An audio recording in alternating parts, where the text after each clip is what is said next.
Welcome back to Comics, the podcast where me and my mom look through our comic book collection 2 issues at a time.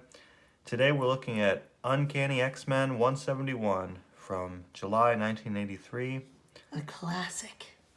And this is the issue, not Rogue's first appearance, but this is the issue where they decide, not really they, Professor X decides that she can join the X-Men, and everybody else is pissed off about it. Well, Because she was in the Brotherhood of Evil Mutants, and she stole Ms. Marvel's powers and memories. This doesn't happen in the comic. I bet Kitty Pryde is mad because she has such a similar costume. Stealing her moves. I did not like that costume for Kitty. No, That whole that look. weird orange collar, Yeah. and then that almost reminds me of like Mystique or something, the weird face paint. A little bit, and it's kind of bug-like in a way, and her powers have nothing to do. Yeah, she looks like Ambush Bug from DC. Yeah. Isn't that what his name is? Ambush? I do not like it. Not one bit. Yeah, it's not a great look. I do like Kitty Pryde as a character, though. She's one of my favorites. But it was the 80s. Yeah. I do like Colossus, though. His costume is good. I like the way that the lightning bolt lands on the Spider-Man rectangle. Storm can't aim. So, there's not actually a lot of fighting in this one. It's mostly like furthering the story and the interpersonal conflicts. But this is a cool starting page. So Rogue, last issue, or some recent issue, defeated the leader of the Morlocks in a knife fight. We actually have that issue. I almost picked that one, and it has them crossing knives on the cover. But for some reason, I picked this one, which doesn't have the knife fight. It probably would have been more exciting to have that. But because she won the trial by combat, she's the new leader. It's not a great way to organize your society. Whoever wins knife fights. I'm just saying, maybe pick somebody who's good at delegating tasks and planning. But is it as entertaining? Sometimes that person can also be good at knife fighting, but the chances of knife fighting being the way to prove that, they're very punk looking, the Morlocks. I know. I remember the Morlocks back in the day, and I like this version of the Morlocks because they redid this storyline for the cartoon on like Fox Kids, and I like that cartoon, but I don't remember the Morlocks in the cartoon having this kind of urban 80s punk kind of look. they're definitely edgier. This guy's new wave. He's emo. He's got on the the bangs. cusp of emo, yeah. And that guy just has a receding hairline. That guy used to. I'm hideous. He was into Zeppelin.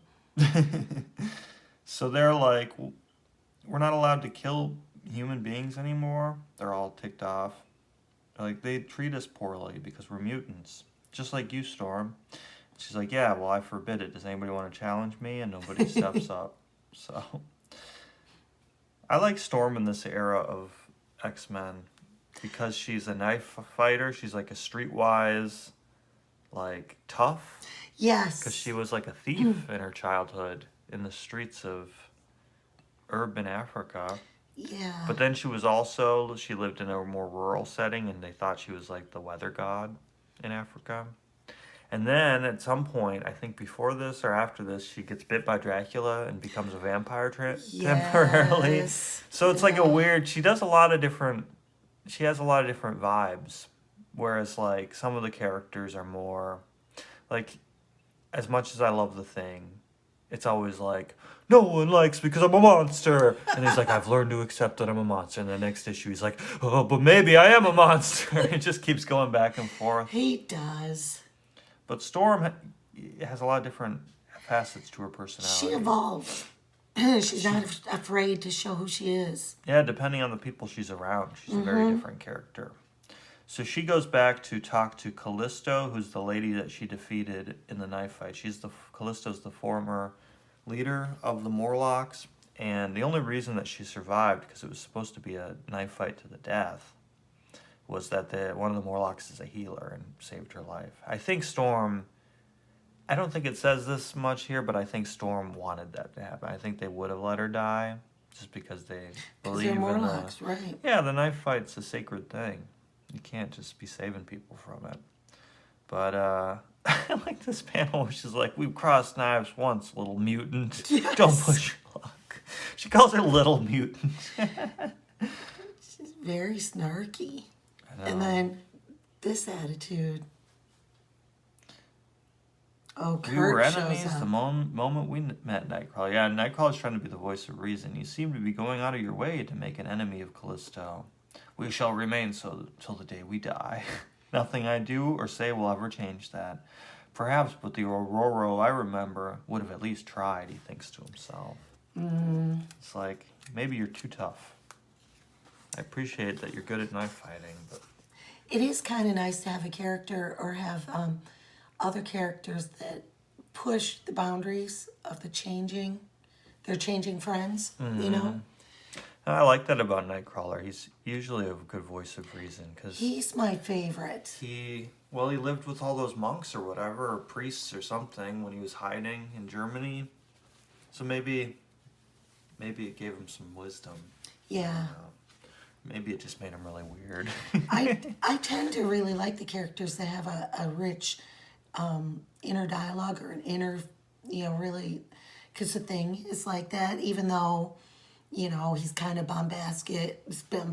And That would be an interesting thing. I don't mean to interrupt, but to go through a few different comics and rank each character based on how much of their communication comes through thought bubbles and how much of it is coming through their mouth.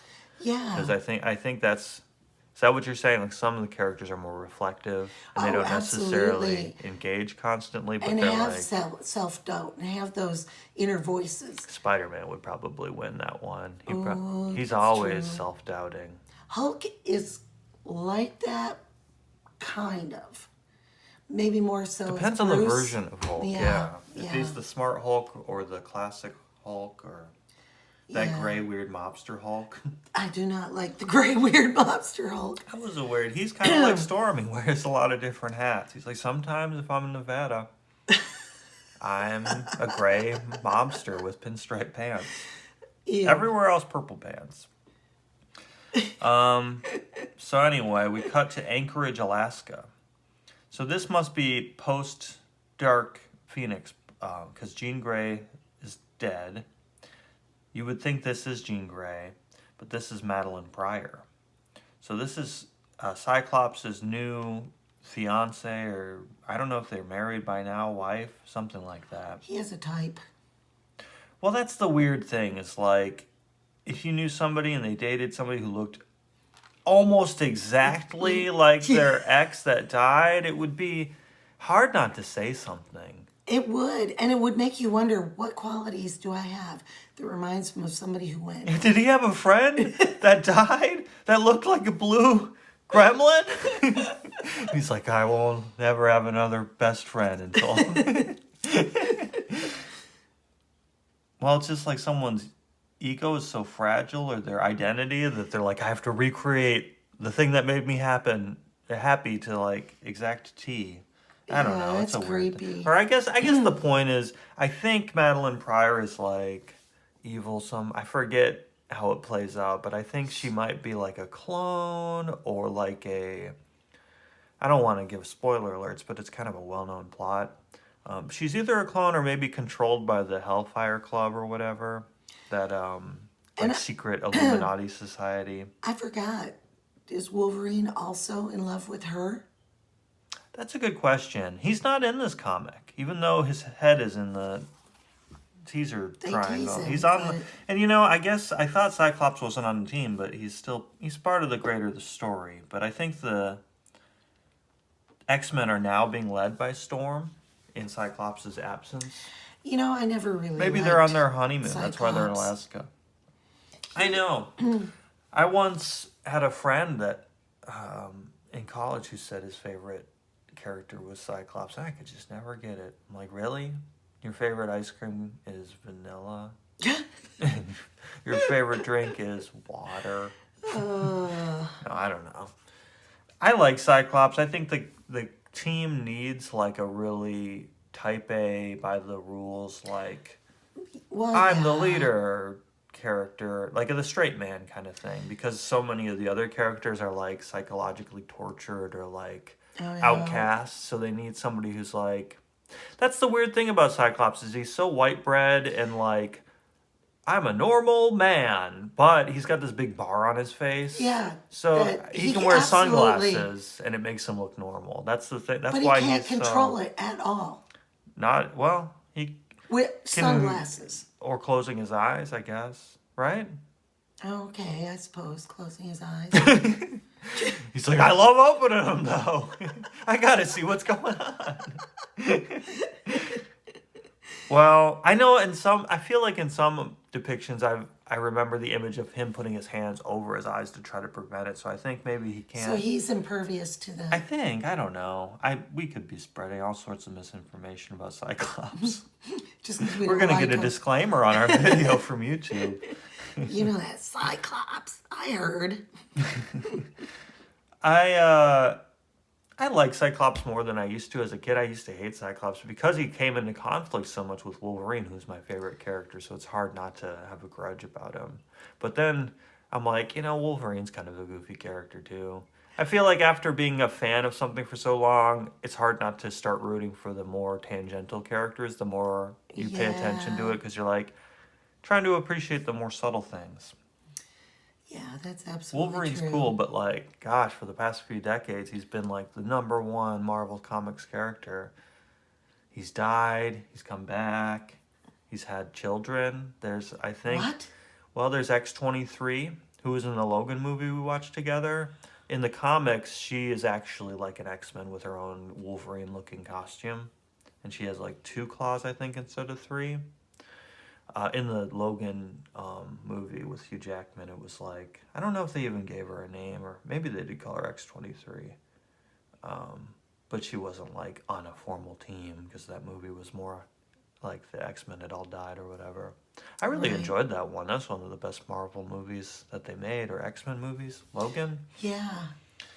But anyway, yeah, he has. I think Dakin is also a son that Wolverine has in the more contemporary comics. I'm talking like 2000, late 2000s to present, maybe. I have so few modern There's. comics. That's one thing we need to Right. focus on for the channel. Not to get on a tangent, but No, there's decades that I have well, absolutely no. it gives our viewers, they know what to expect. 80s comics, maybe an early 90s, mid to mid 90s, maybe a late 70s. That's generally Right. what we Or, cover. well, we had 160 Yeah, we get those something. old ones in there here and there. So anyway, in Anchorage, Alaska, the bed looks like it's burning, but it's really Madeline Pryor enjoying a it seems weird to sleep. I know it's like in its own little area and it's pretty safe, but I don't know if I would have my bed so close to the fireplace. It Well, one seems that's uncomfortable. raging that much. Yeah. She's having some kind of nightmare, and she wakes up and Scott's got his big goofy sunglasses on. He comes running in with his. They have matching pajamas. Or I guess she just has the top on. He's got the bottom. So it's just sort of like, it's okay. He's just comforting her because part of Madeline Pryor's backstory is this. I'll just read it. Before coming north, I was a commercial pilot, 747s, the big time. My last flight was a long haul into San Francisco. We ran into a freak storm, lost an engine, barely made it home. As we touched down, the wing collapsed and we crashed. There was an explosion, fire all around me, screams, so many screams. I don't want to remember the details. Everybody died but me. I wasn't even scratched. I still have nightmares about it. September 1st, 1980, my own personal day of infamy. Well, she hears about September 11th. Jeez, yeah. But that's the day Jean Grey died, Cyclops thinks. She's going to have a bad September if she makes it to 2001. So that's suggesting, I think that's part of what's going on is I think some evil force has made it so Scott meets Madeline Pryor in his vulnerable state, having just seen Jean Grey die as the Dark Phoenix, and it's supposed to like draw them closer together because he thinks it's all like a coincidence or whatever. But it's all designed to infiltrate the X-Men, I think. Right. Kind of like this little tidbit that you're reading about in this comic that will come to fruition later. Yeah, definitely. Like it's just building plot. There's a lot of that in this comic. That's one thing that I think Chris Claremont does really good in this comic is we bounce from like the underground tunnels of New York to Alaska, and now we're in Beverly, Massachusetts, but it all seems pretty cohesive. Like we get enough of the piece of the story, even in 2 or 3 pages, where it's like keeps you intrigued, but it's not too jarring when we go to the next story. And you know, like I said, I've seen the cartoon version of this. I've certainly read these back in the day when I first read all of our comics as a kid, so I'm familiar with it. But it has been a while, and I feel like it was easy to pick up again and be like, oh yeah, okay, I remember the dynamics here, without being too over-explanatory, where you feel like not enough is happening and it becomes boring. So anyway, this is Carol Danvers, who was Ms. Marvel until Rogue absorbed her powers and memories, and I think she just held on too long, because usually it's a temporary thing for Rogue. Well, I mean, Rogue accidentally killed her first boyfriend. True. So, I wonder what powers he had that she absorbed. Just his life force. Just their basic. It's like, I really like Mountain Dew Code Red now. That was his defining Mortal characteristic. Kombat, yeah. So instead of being Ms. Marvel, she's binary now, in this kind of like flame. The halo reminds me of like I don't know if it's Renaissance paintings or something, like the religious epiphany art. Yes. Saints or whatever. So she still has powers. I think these are distinct from the powers she had. I mean, I guess she could fly before, but I think as Ms. Marvel, it's hard to remember because now I'm mixing it up with the more contemporary Captain Marvel skill set, which is just like she can do anything, it seems like. I mean, I like the character, but she's like a little... it's like Superman. She's a little OP. Yes. It is cool when I did really enjoy in the last confrontation in the Infinity Gauntlet when she comes and beats up Thanos, and she beats up Thanos and she flies through that spaceship. That was awesome. Yeah. But yeah, she seems, I don't know, maybe it's just mostly aesthetic, but she does seem to have like energy projection, and I don't know if she did that before. Did she? Or is she just like... I don't know. Because in the Marvel movies, she just like shoots herself like a bullet through things, it seems like, a lot of the time. Anyway, I kind of skipped over this part, but she's talking to her mom here. I guess she's from Massachusetts. The home of Joseph and Marie Danvers. And her parents don't seem to know that much about what's going on with her. Hard to say, Dad. I'll be moving around a lot, some pretty hairy places. Stay in touch, will you? We'll miss you. I'll miss you too, Dad. Take care, Carol. Even superheroes aren't immortal. Don't I know it? Is everything all right, dear? You seem different lately. I'm fine, Mom, really. And then we get most of why she's upset in her thoughts. It's weird to throw her parents in there, and they're like, they have no distinctive characteristics. They have no existing dynamic with her. Like, they know she's a superhero, but it's like, okay. Well, okay, as long as you're careful. So we're going back to the X-Mansion, and Kitty Pryde and Colossus's younger sister are roommates. It's Ileana, that's right. So this is Ileana Rasputin, who's magic, I think. Magick, I think is how you spell her code name. And we have some of those Magic miniseries comics, because she has something to do with like Hell or Mephisto or like the more Doctor Strange side of things. So Kitty Pryde is all mad here. She's throwing things around. I said I like Kitty Pryde, but yeah, she's kind of annoying in this one. She's like throwing stuff around and making weird faces. Yeah. She's mad because she's hey, you'll like this because you like the New Mutants. She says they've been swiping her floppy disks. Those darn new mutants keep swiping my floppy disks. I've looked everywhere, Alana. They're probably lost forever thanks to those stupid X-babies. Oh, Then what's that under your keyboard? My discs? Right where you left them. I'm such a jerk. No argument there. I guess she's realizing that she was in the wrong there. In the danger room, Professor X is trying to walk. So in X-Men 167, what did I say? This is 171, so only a few months ago. They put him into a cloned body. So they put his brain into a cloned body that never went through the accident that paralyzed him. However, for whatever reason, he still can't walk. And so mental block. Lalandra is trying to train him. She's a Shi'ar. I don't know if she's the Empress or something. I think, yeah. She's got a really weird haircut. I know. And she almost looks like a weird doll with the eye makeup. It's like it reminds me of something, but I can't remember exactly what it. Yeah. It's a little weird, or like a ventriloquist dummy or something. Yeah. I don't know. It's a little weird looking. This is a weird drawing. Her head looks so long. And so tiny. Yeah. And her upper back is a little too long. Yeah. For her neck, she's like Mr. Fantastic there a little bit. Yeah. So, yeah, she's saying exactly what you suggested, that it's probably just a mental problem.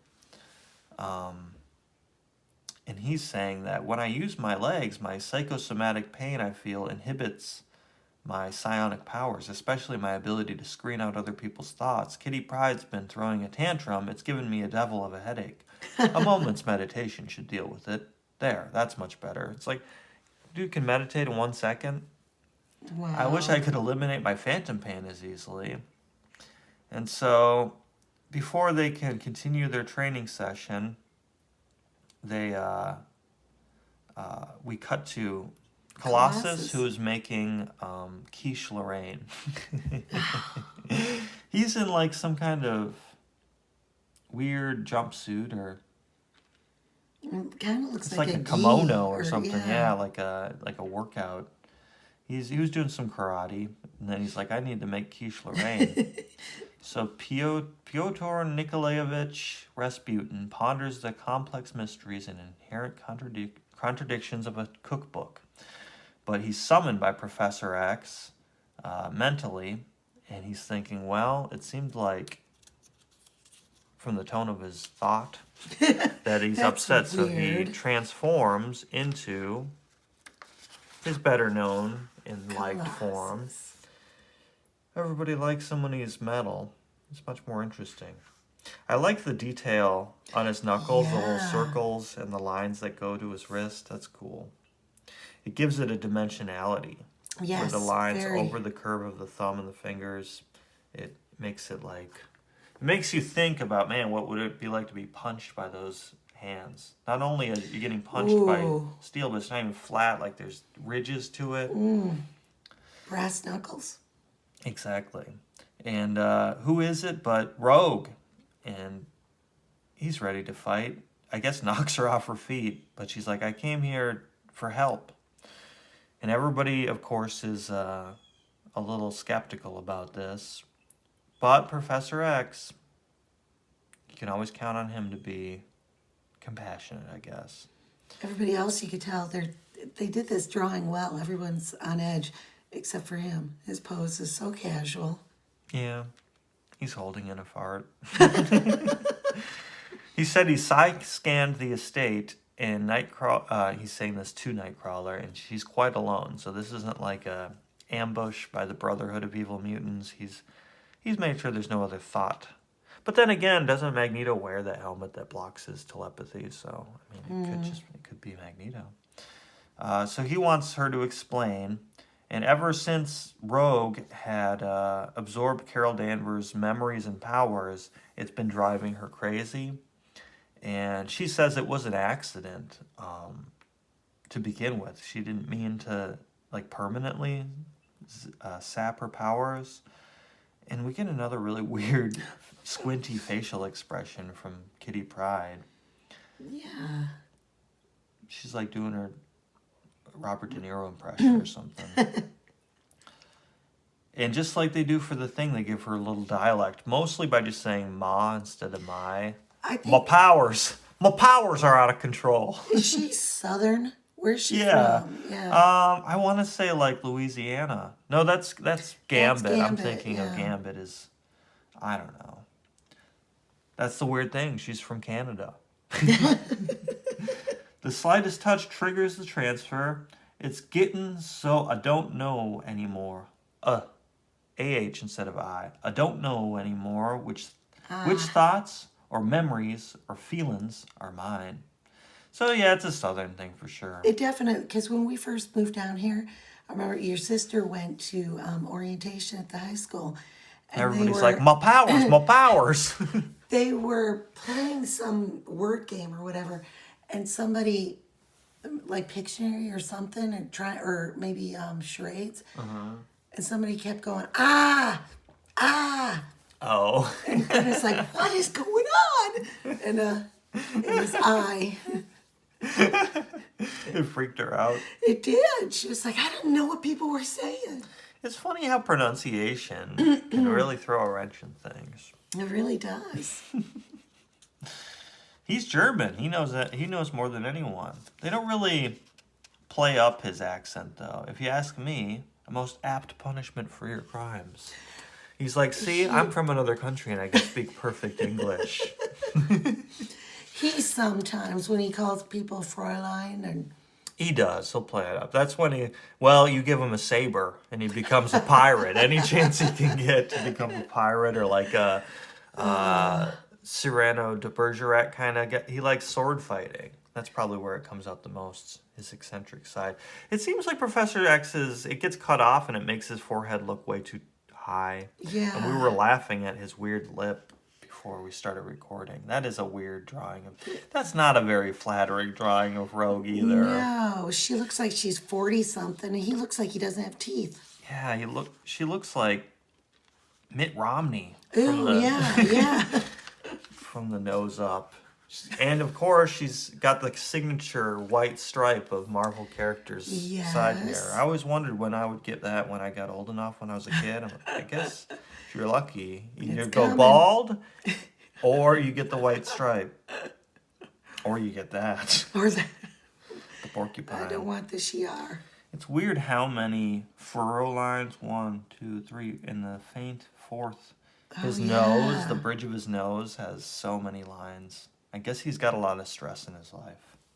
Makes sense. So, she just wants, I guess, knowing that Charles is such a powerful telepath, maybe he could help with all these voices going on. I guess it's just the one voice, but yeah, Carol Danvers, like, part of her consciousness is overriding Rogue's own identity, and she just wants some help. I guess the Brotherhood wasn't that concerned about it. And pretty much everybody is against it except for Professor X. Is there any reason why we should be? Oh, I guess, are you being fair to Rogue is what Professor X says. I should read that first. I like these little shake lines. Yeah. They're all stunned that Professor X is like, no, we gotta give everybody a chance. I accept your dislike and distrust of her, X-Men, but I would rather not conduct an examination with such concentrated negative emotions so close at hand. I'll summon you when I'm finished. Are you sure this is wise, Professor? She's dangerous. Lilandra and I can take care of ourselves, Storm, and as for Rogue, I believe we have nothing to fear from her. She's shaken too. Check your vibe, people. I've never heard him so angry. What did we do? Dad's mad. That's a funny expression. I feel like some of this is like trying to relate to the age group of the audience this is most intended for, of like, that's the most expressive character facial expressions because that's the age group of the people who might be likely to read this. You know what I mean? But they've changed her more. They've like made her younger. I don't remember her being so like, I don't, yeah, yeah, exactly. Yeah. I guess maybe we just caught her on a bad day.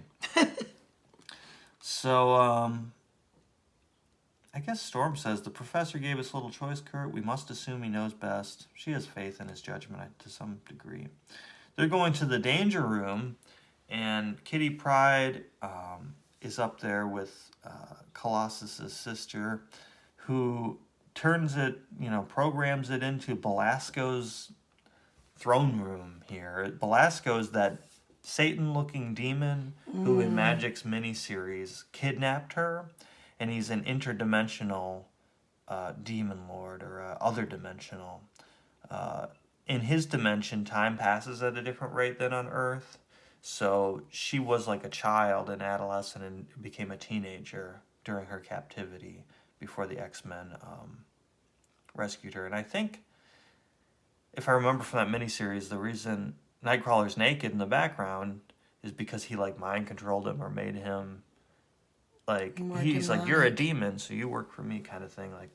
I don't know, did some spell on him to make him evil temporarily. And apparently she didn't do this on purpose. Everybody is all shocked and pissed because this recently happened in, let's see, X-Men 150. Is that 160 maybe? The ink is all hard to read. 160 maybe. 160 maybe. So that was in the past year or year and a half. And she seems as surprised as anyone that that's the game that she set it on, or the mode. Yeah, the scenario. If it was Captain Picard, it would be a private detective.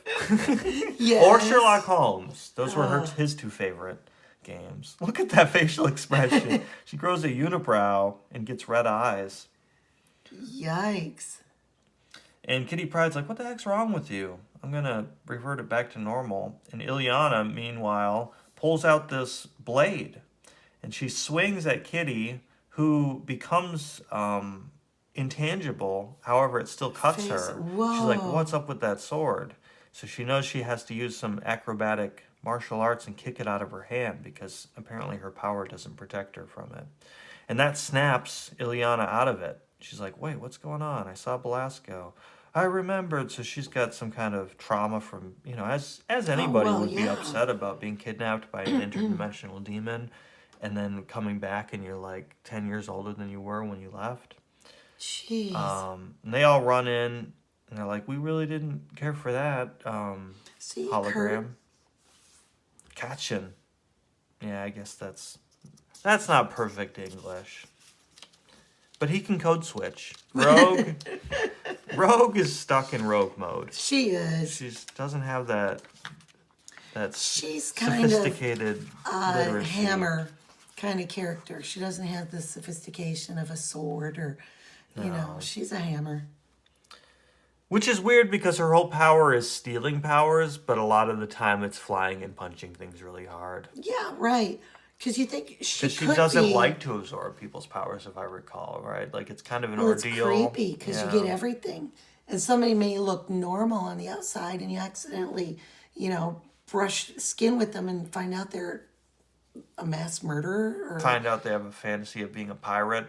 This guy's really into swashbuckling. That's weird. Ew.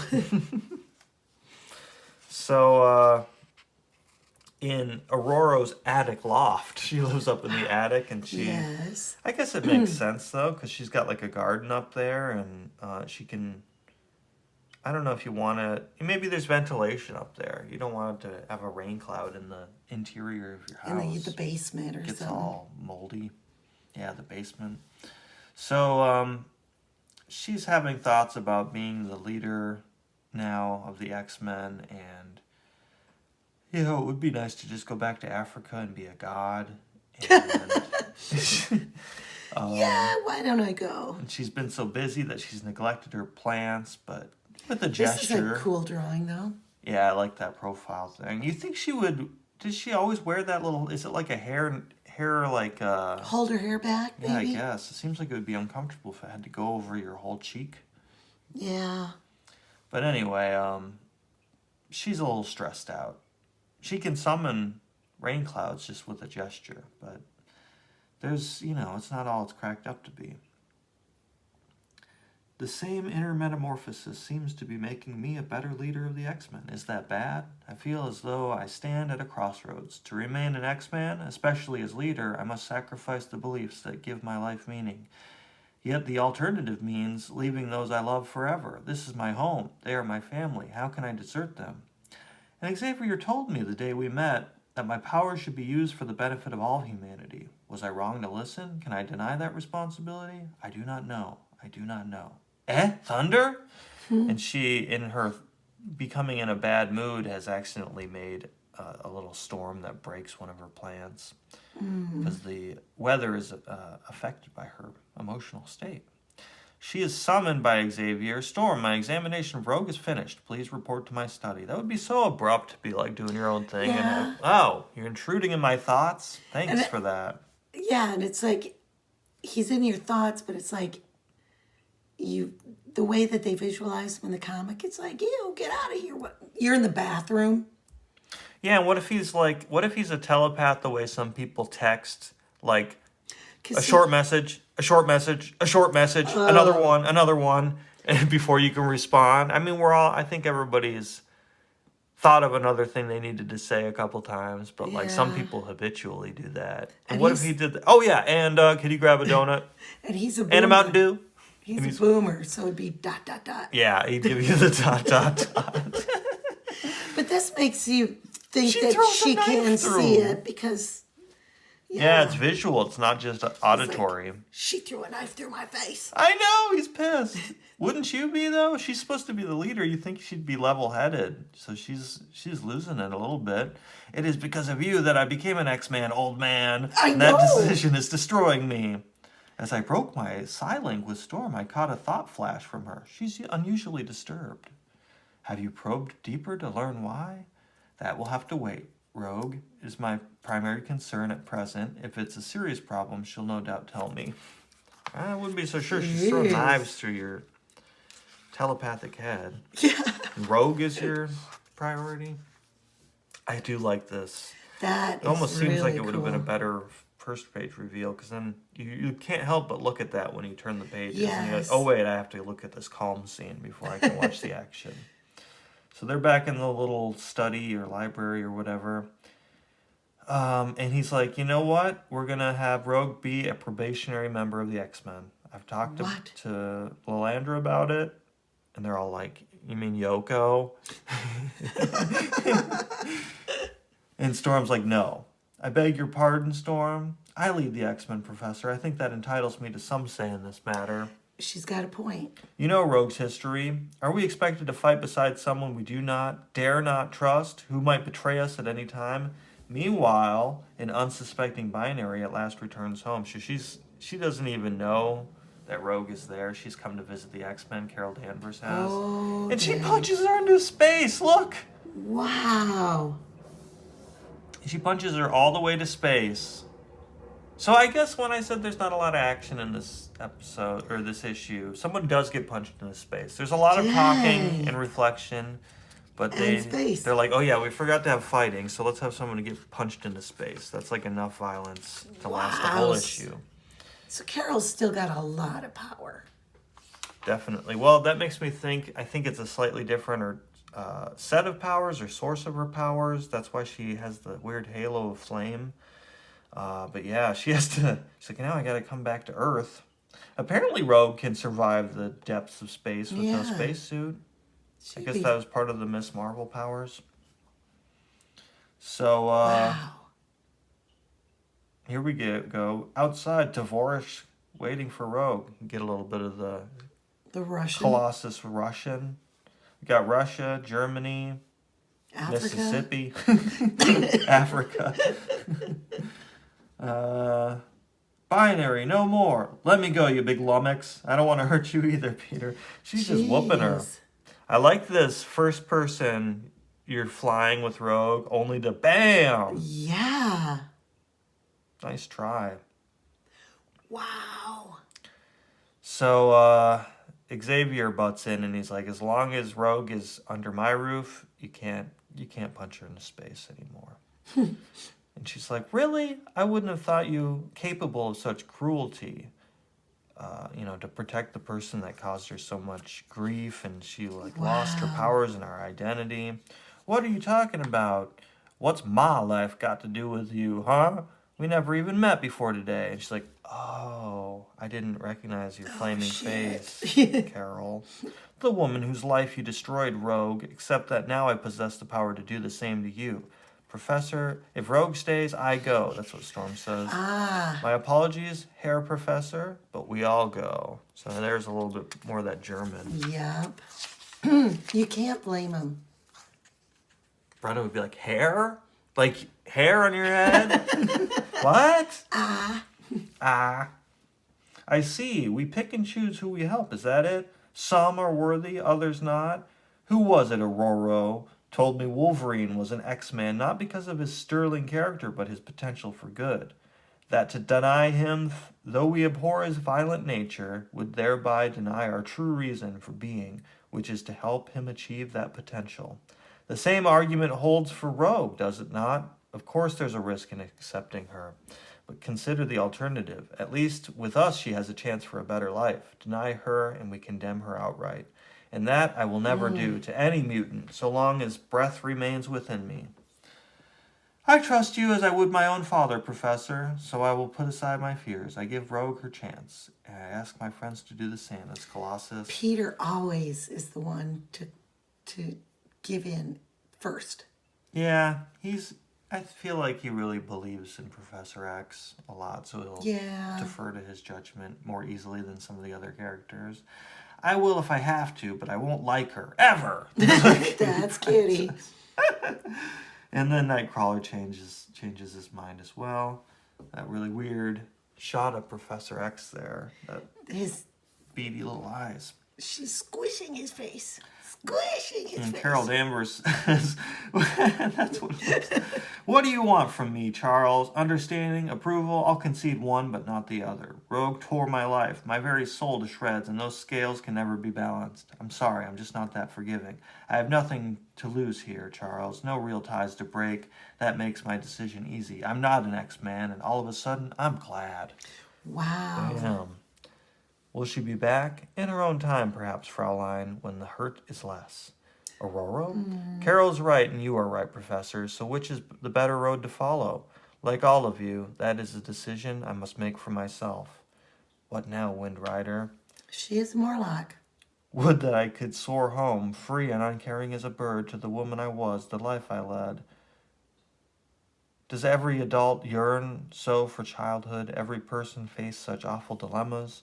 I wish I were the goddess men thought me in Africa, for then with a wave of the hand I could cure every ill, make everyone happy. But I am only human, and must therefore cope like everyone else as best as I can.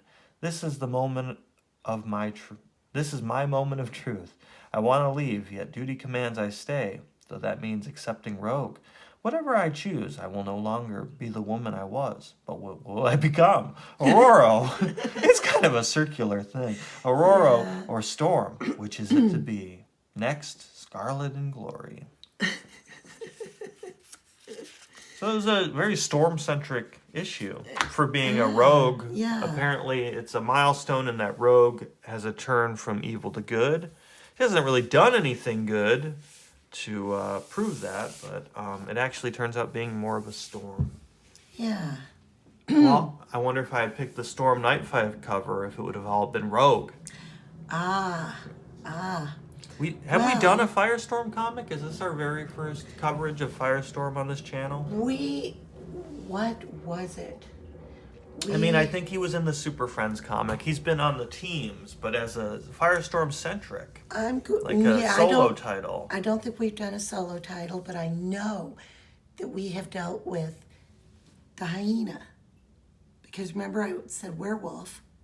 Because I do like the werewolves, but Yeah, I think I do remember that. But I can't remember. And now we have two of them. He's got a brother. Now we have two. He's got a pupil. He has no pupil. He has no pupil. That's how you tell them apart, Firestorm. The evolution of the pupil of the Hyena. So this is April of, must be on the inside. My guess is 84. What do you think? I Don't remember actually, but I That's picked not a it guess. for the cover. I know, If you that's can a tell. awesome. I really like the green on the windows. Yeah. The green with the blue gives it like a luminescence or something. Yeah, like, yeah. Which it makes it stand out from the luminescence that he has. You know, I think they really did a good choice. That would be one thing about being Firestorm. Like Batman can be hidden in the night. Oh, yeah. But if you're fighting crime as Firestorm, your head is on fire. So he's like, oh look, he's coming. He'll be here soon. So let's get out of here. I see him up there. How can you like sneak up on the bad guys? When it's like, can you Do you hear a something? crackling sound? Do you smell marshmallows? And his whole thing about him being a student who's connected to his teacher. Yeah. His you know, professor. His professor, yeah. Yeah, I remember. It's Ronnie something and his mentor or whatever. Weren't they working on some kind of physics experiment or something, or a Yes. Star Labs thing? And then they Physics got merged. experiments. She's like, "You were my least Experiment. favorite student. What the hell?" Crap. The football kid. So we open up to the statue of- 83. Okay, I was close. You were close. April of 83. 4 years before my inception into this Yep. realm. We open to the Statue of Liberty, and he's taking a little nap. That's a great drawing for scale. Yes. Yeah. And it's saying that he's tortured by memory, burning, and then no more, no more. So he's having a nightmare. I like that backdrop. Yeah, that would be another nice poster. Yeah. That would. I think the artwork in this book stands out. It's pretty dang nice. Yeah, it's interesting. The level of detail in the inking really is so different than on the cover. And I almost prefer the heavier lines or the more shading or cross-hatching or whatever. Yeah. It kind of gives, for these drawings anyway, it kind of makes the character look less cartoony to me. Yeah. Yeah. It's easier to take it seriously. Yeah. Yeah. So he's having a dream, and this dream involves hyenas. This interesting pose. And Why is it one of his enemies the hyena? Of all the things, you know how oftentimes their villains are thematic to like being a nuclear man? remember though, she is the sister of the girl that he is in love with. Oh, okay. And they didn't know that because He married into it. well, he's too young, but He dated into it. yes, he dated into it. And then he's dreaming about is it Cassandra, the ex-wife of the professor. Oh, okay. So it's like all these thoughts and She everything. was evil or something? That's what he doesn't. He's not getting. Everything is mashing together. This is a great Yeah. change. I Showing really him. like this background detail too. These Yes. eyes are creepy. Is that the professor's persona? So all this stuff is mixing up She got a in his hat from Green dreams. Lantern, I guess. And she's growing. It looks like she's growing. And this is really neat. How his face is kind of. Oh, wow. I mean, there's so pretty much psychedelic. detail. Yeah. Yeah. So, Waking Darkness, 99. I don't know. What Must that be means. that Rodan Rodriguez, this artist embellisher. That must be all these inking, don't you think? It's really nice. Nicely done. And it continues throughout the episode. It's like, why do you have Green Lantern pants and a hat on? What have you been doing? Where do your regular pants go? And the professor tries to wake him up because in his dreaming and stuff, he's starting to melt through the Oh, yikes. through the statue. And he's saying, "Wake up, Ronald, wake up!" And as he wakes up, this janitor here, and he's like, "Yeah, go work for the state parks." And here I am inside, cleaning up, and then and he's like, "Ghost, get away from me! Blasted spook, get away!" So is there like molten statue dripping down, or he can phase through it?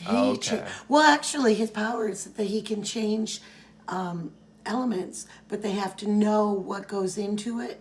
Like, You have which to is such study a chemistry. Yes! It's like an educational superhero. So if he loses his connection with the professor, he's a football player. That's what it's like. How much is he going to remember? So that's the challenge of his character, is that the professor needs to find a way to teach him about it. It's like when 3 footballs are sitting on this molecule has 6 footballs orbiting it. So yeah, they have to know the chemistry of, or the physics of everything, of what elements are made of, what elements things are made out of. Is he whacking him with his mop, broom? the broom, yeah. And he's like, "Hey, watch it with that broom, fella." And then he's like, "Hey, say, I know you. Sure, you're one of those super guys, like the punks with that weird tower in the middle of the East River." Oh, he goes from scared janitor, to this tough guy. Yeah, I wouldn't be so arrogant to somebody who just phased through the ceiling. Yeah, and he's like, "Beat it." He's like, "Hey, look, I wasn't trying to," and he takes off. I like how, though, he makes the atomic symbol, Yeah, it seems like it would be like a... Yeah. That's what New York does to you. You'd think you would freak out if you saw a guy phasing through the ceiling of the Statue of Liberty. But he's like, "I'm walking here!" One would think so. No, nothing can phase you. You've seen it all. He's like, ordinarily, that guy's attitude would have me laughing, Professor, but after that freaky dream, I'm not in a laughing mood. And he's just exhausted after what they've come out of in the previous issue. I think I finally remember, I believe it might have been a Green Lantern main story and a Firestorm B story, with the Hyena. I think it was the back end of a short story of a main comic. Well, I did look up Firestorm, and he was not a very popular character. I think his first book was canceled after 5 issues, and then they've had different incarnations where Ronnie died. Flash TV show as well. Ronnie died, and they had somebody else play him, and then that wasn't popular. So then they had him brought back from the dead. And this incarnation lasted like 8 years. Oh, wow. So he did have... They hit their stride. Yes.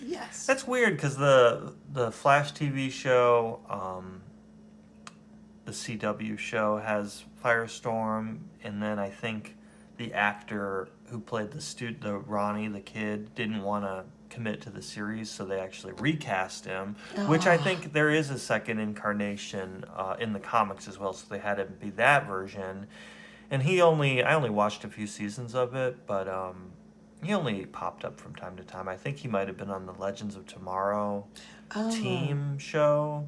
But he's always been that kind of character of he can't really carry a story very well, or people, I don't hate him, but he just doesn't do that much for me as a character. Yeah, I mean, it's interesting. I do like that, it's an older gentleman and a high school student. It's, somebody who's smart, It's somebody a unique who's idea. brawny.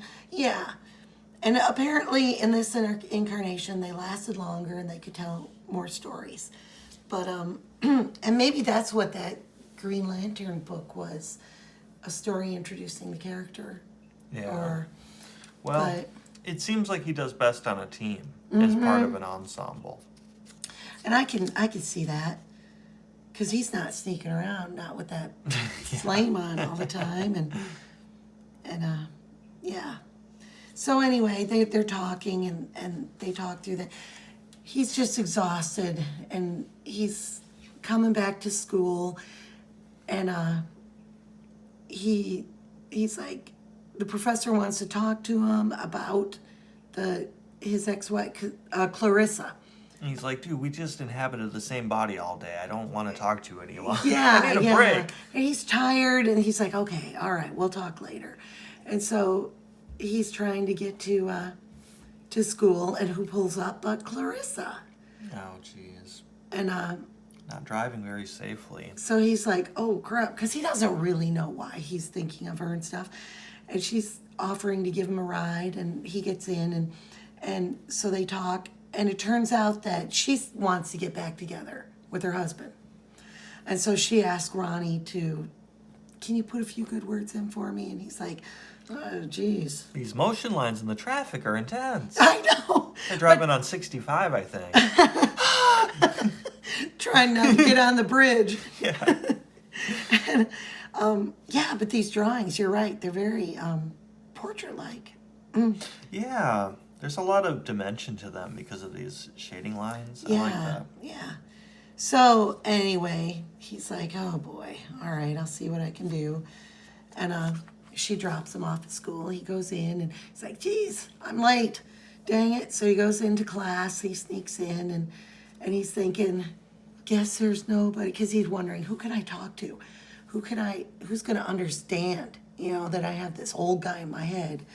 And then together we make up this nuclear thing, and he's like, guess there's nobody. And what do you think happens? Bell rings. This is a weird little illustration. Yeah, that's a cool way to show him snapping back from falling asleep. Yeah, and his friend's like, gosh, you got to get it together. And he's like, well, I haven't had a good night's sleep in a week. And Yeah, he's sleeping on the Statue of Liberty. And then he turns, and the one person he thought that he could talk to, Doreen, is that you? and she's completely changed her hair, her You've gone clothes. punk. Yes. Everybody's going punk in the 80s. And that's his love interest. But she's like, well, I saw how you looked at that girl at the airport, and I thought, well, must be a hint. And his friend is like, uh-huh. He's like, Jackson, I must be sick. Did I just see? He goes, unfreaking believable. That's such an 80s term. And then we cut to the East Side She Hospital. says that she wanted to be punk because she was jealous of some girl Girl that he saw at the airport. That's such a weird... Yeah. I saw you looking at someone, so I changed my entire aesthetic to look more like that person. It's healthy. They're teenagers. Yeah. They're, I get it. They're insecure. And we cut to the hospital, and this doctor is examining her sister. And She's like, doctor, can I wear like a robe a or robe. something? And her parents Just are in to the take your room. blood pressure? Yeah. Okay, get completely naked and I'll bring your parents in. And they're talking about her being the hyena. Oh. And he's put her on a drug that calms her down, her metabolism, everything, and tries to keep her in a very relaxed state. But what happened was that it wasn't strong enough. And like the people, what is that sleep aid the people are on, Roseanne is on? And you don't tweet when you're on that. Oh, yeah, I know what you mean. But anyway, it wasn't strong kind of enough, like, and she was walking. Disorients you? Yes, she was sleepwalking. I think there's more going on with Roseanne than just that. Well, yeah. So she sleepwalked and attacked the very Ambien? hospital. Is that what you're thinking of? Yes, that they're in, and but the doctor's like, and I don't like the looks that he's given. He looks evil. He's like getting more evil. At first he furrows his brow a little bit, then he's like squinting. Yeah. And then he's smirking in an evil way. Yes. There's something bad going He's on. trying to make her family feel it's just a natural side effect of the medication. And Becoming a hyena is a natural... It's like, it's right here in the fine print. Didn't you see the commercial? yeah. I know it's got a catchy theme song, but we say all the side effects might become a hyena. Oily discharge, hyena like, and she's kind of not buying it, but he's trying to convince her family, and so he goes, if not for your medical association rules, requiring that I spend time as a resident. See, he treated her back in Arizona. where Oh. everything So happened. now he's found an excuse to be her doctor somewhere else. That's not sketchy. I know, they're really setting it up. What if you moved from Michigan to Kentucky and then you're like looking for a dentist and you're like, what the hell? Yeah, I saw you move down here. I wanted to keep being your dentist. It just worked out. I saw an opening down here. That would be weird. Yeah, red flags. Oh, okay, well, why am I becoming a hyena? No, it's part of the new Floss series. But then Doreen is looking, goes, he seems so repressed, like a bottled up volcano. So the parents usher out with the new dosage, thinking that everything's Is that going the to be punk fine. girl? Yes. She showed up. She's got sideburns here. But that's She her. like swept him up in the, you know how like Magneto had that weird antenna haircut for a Yes. little while that curled up in the bangs? She's doing a Magneto. She's a punk Magneto. And then, what is this? We've got the professor. And, He's talking to Quentin Quayle. Quentin Quayle. It's definitely a real person's name. And as he's leaving, and his expression, he always looks so sad. So, Mr. Quayle, I wish you'd reconsider. You know how much my position here means to me, to my career. If word got out that I'd been fired, it would be the end. I've worked hard, filed reports, organized my schedule, produced good work.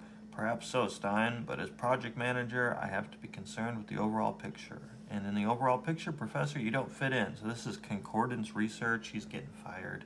He's getting fired. And I hope when I get fired, they don't tent their fingers so I know. condescendingly. Like, look, there's a master plan and you're not in it. yeah, but you would think, I mean, the professor is a nuclear man. He should be thinking about how to fix that, you know?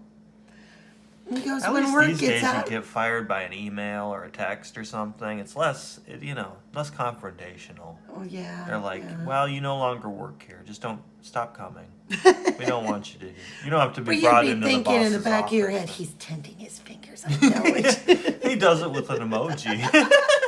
Yeah, where's the tented fingers emoji? And there's like typos in his message. Like, oh, great. Okay, genius. I guess I don't work there anymore. And he's really bummed out, but then all of a sudden, and I guess he gets the little nuclear tinglings. Spidey sense is going on. Yep, and it all comes together. And So then a he can be blinding brought out of burst. whatever he's doing, summoned to be Firestorm. They don't But have to be in close proximity to each other. Yeah, that's one thing, because he's always like this little white and blue head. It's like, what Where's happens his to body his go? body? He's just frozen on the steps. Or just thunk. No wonder he got fired. Yeah. You keep passing out for like 10 hours at a time at work. Babbling about weird stuff. He goes, you better have a good reason for summoning me, Ronald. I'm not in the mood for boyish hijinks. Give me a break, Professor. I don't feel so hot. In fact, that's why at school, he didn't go to basketball practice because he started feeling bad. He goes, Ronald, my boy, are you all right? Ruined somebody's chimney. And the chimney goes down. And he goes, sure, I'm just great. Aside from the ringing in my ears and the bongo drums pounding in my chest, I'm peachy keen. Peachy keen. I haven't heard that in a long time. I know. And I share your senses when we're fused as Firestorm. I could feel how fevered you are. We are. Tell me about it, Professor. And so they talk about how he's feeling.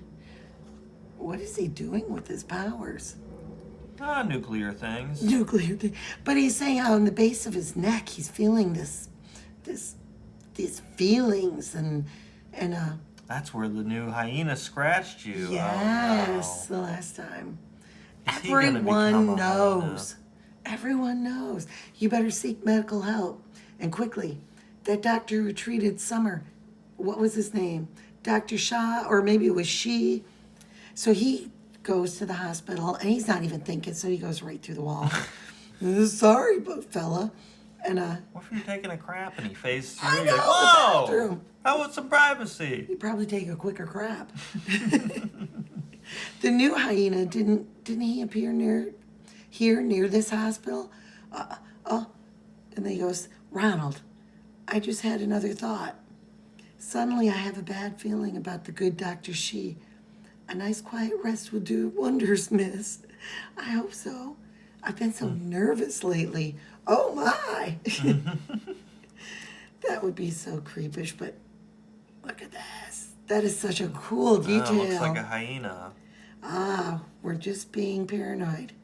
Next, we'll be feeling boogeymen in dark closets. What is that? It's a dark closet. Yeah, doesn't he see that silhouette? We can see it. Look Whoa. at that. These panels are amazing. Look at them here. Ah! I like the hee ha ha ha. I know. Me and my big mouth. I like how the professor. Yeah, he's as shocked as anyone. He doesn't even have a body. Ronald, for the love of heaven, fight back! And the hyena's fighting, and you found me. Yes, you have. But what good will it do, you little man, now that you know? What will you do? Ah! I guess the hyena's happy. But these are great drawings of the hyena. Die!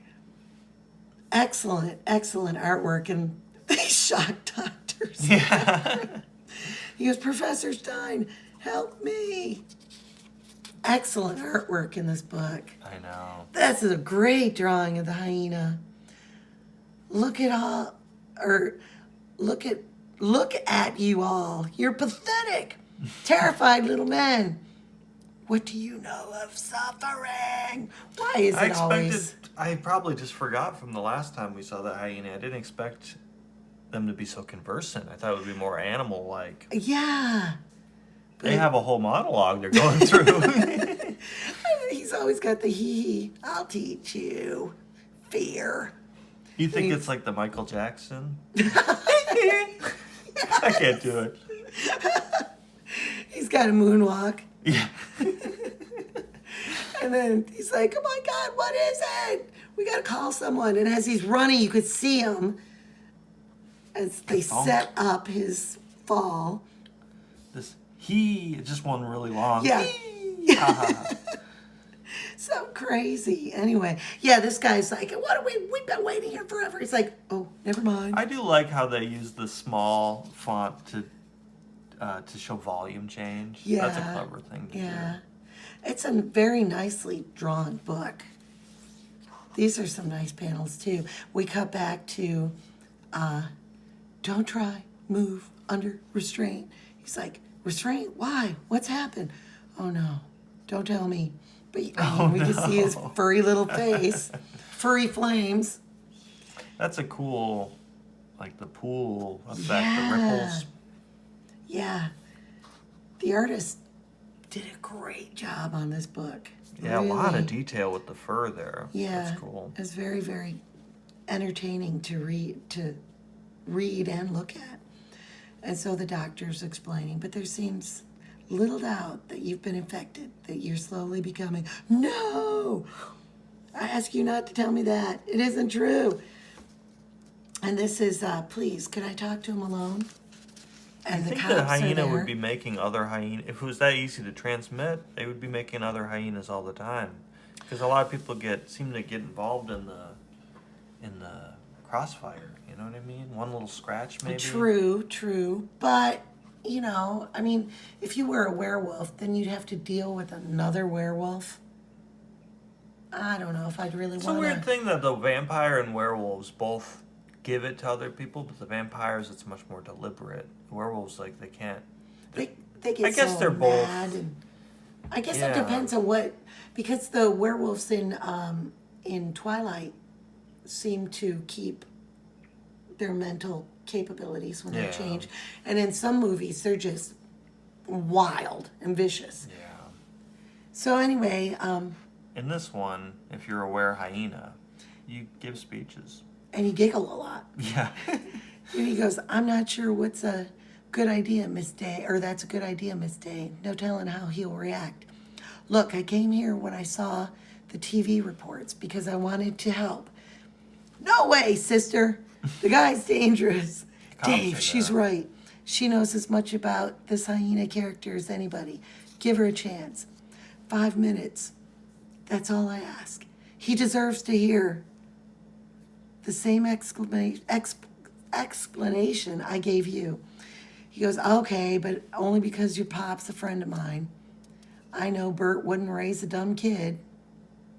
Surprise, Bert raised a dumb kid. He goes, Summer Day, what are you doing here? Like I said, when I heard what had happened. That's her name, Summer Day. And that's who is the hyena. But so she explains that when she was in treatment, and so she's explaining that she tried to control herself. It's a curse. Yes, and that what came out of it, it's a curse. There's no curing a curse. And so anyway, when she is that the doctor? That is the doctor, because she's and through him to you. Yes, she's explaining here that he was working there, and that he was there as she was trying to control everything, and she met Jivan. And back in his homeland, he was a doctor, but he had to, when he came to the States, he had to kind of start over. And so that gave them a bond where they were both outsiders. And it shows how she fell in love, or thought she did. She should have known, and there you go. The look on his furry little face. You attacked him? So that turned him into a hyena. And so And she jumps out the window? Yeah, she takes off. And he's under restraints, but I mean, that's not going to hold. But anyway, the cops come in. He's like, hey.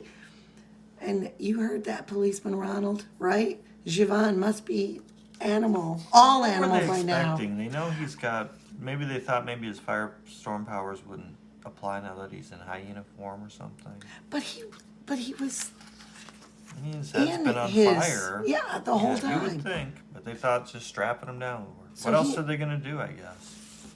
They must be able to control that fire because it didn't set the pillows on fire. Yeah, they had special pillows. Asbestos pillows. Yeah.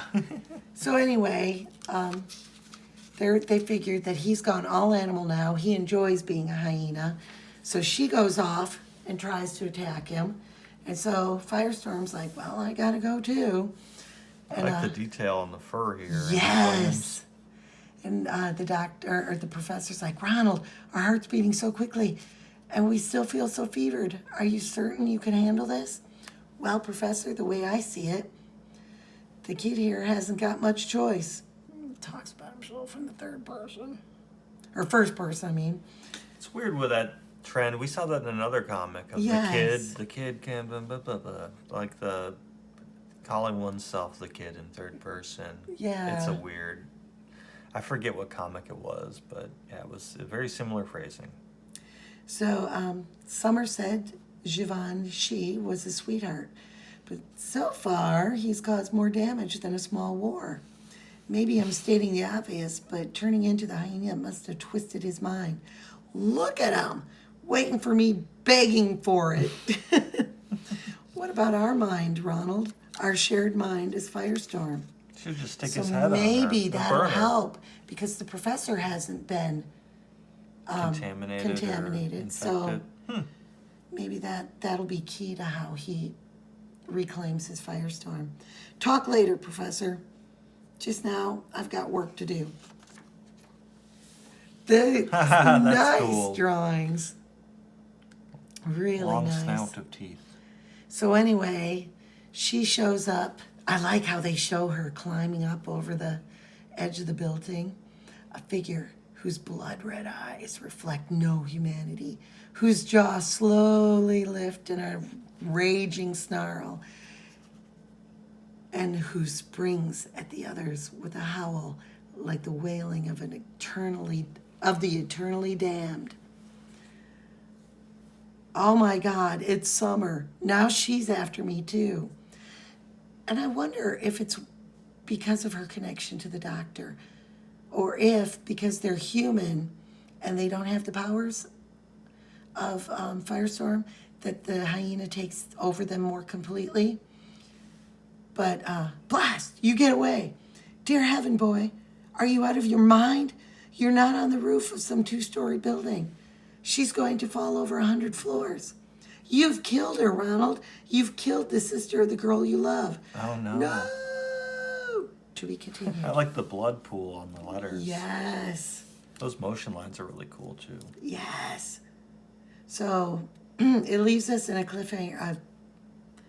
Love that moon and clouds. Yes. The artwork is excellent. His fist here, or his palm here. Yeah. Everything about this is just stunning. This is a nice drawing.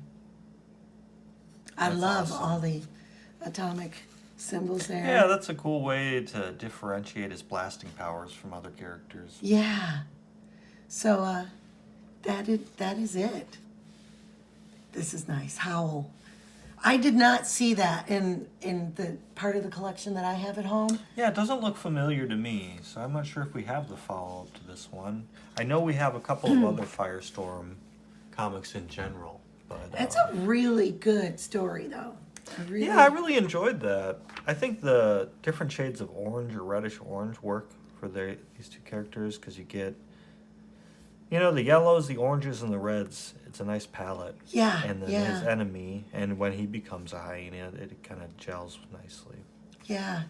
Good books. So, like, comment, and subscribe if you enjoyed this podcast. And We only need 10 more subscribers before our big giveaway. exactly, we're going to give away a comic to one of our subscribers. It's a shiny Iron Man embossed looking Special cover cover. that I didn't bring with me to show you. But if you've been watching our episodes, you'll know which one we're talking about. And I'm sure we'll do other giveaways too. So, thanks for watching.